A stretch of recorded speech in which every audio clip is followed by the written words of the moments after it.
दोन जण आले अजून, 2 आणि 2 4 जण. हां.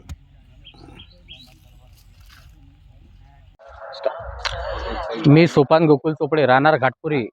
घाटपुरी शिवारामध्ये माझे नवनाथ मंदिराच्या मागे शेत सर्वे नंबर 25/4 हा गट नंबर असून या गटाच्या आजूबाजूच्या परिसरामध्ये 3-4 दिवसापासून बिबट्याचा वावर आहे असे समजले असता आज सकाळी माझे भाऊ नामदेव चोपडे हे आज सकाळी 9:30 ते 10च्या सुमारास मजूर घेऊन शेतात आले असल्यास त्यांना सकाळी मक्याच्या शेतामध्ये बिबट्याचे दर्शन झाले आणि ते बिबटा दिसताच त्यांना घामाघात झाले ते आणि ते भयभीत झाले असता त्यांनी मला फोन लावला घरी आणि की शेतामध्ये आपल्या बिबट्या आहे.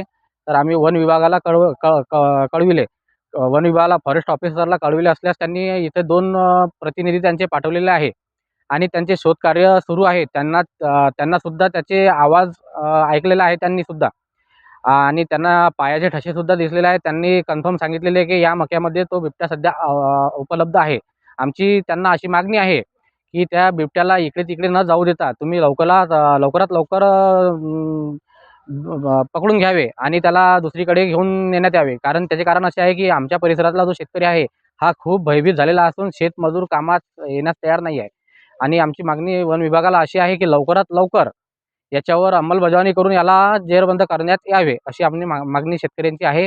असे न झाल्यास तो बिबट्या जर दुसरीकडे चालला गेल्यास इथं मजूर काम करण्यात येणार नाही व शेतकऱ्याची अवस्था खराब होईल. तर झाली आहे काय सांगायला आता? मी वनरक्षक निलेश धारपवार जनुनावीट.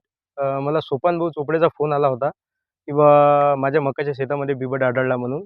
त्यांच्या मक्याच्या शेतामध्ये मजूर काम करत असताना ते भयभीत झाले व त्यांना माहिती दिली. लगेच त्यांनी आम्हाला कळवताच आम्ही इथे स्पॉटला हजर झालो आणि मी प्राथमिकमध्ये पाहणी केली असता इथे पगमग आढळून आले व आवाजसुद्धा आढळला. आवाज ऐकू आला. वरिष्ठांना कळवलेले आहे. ते स्पॉटवर पोहोचतच आहे. धन्यवाद.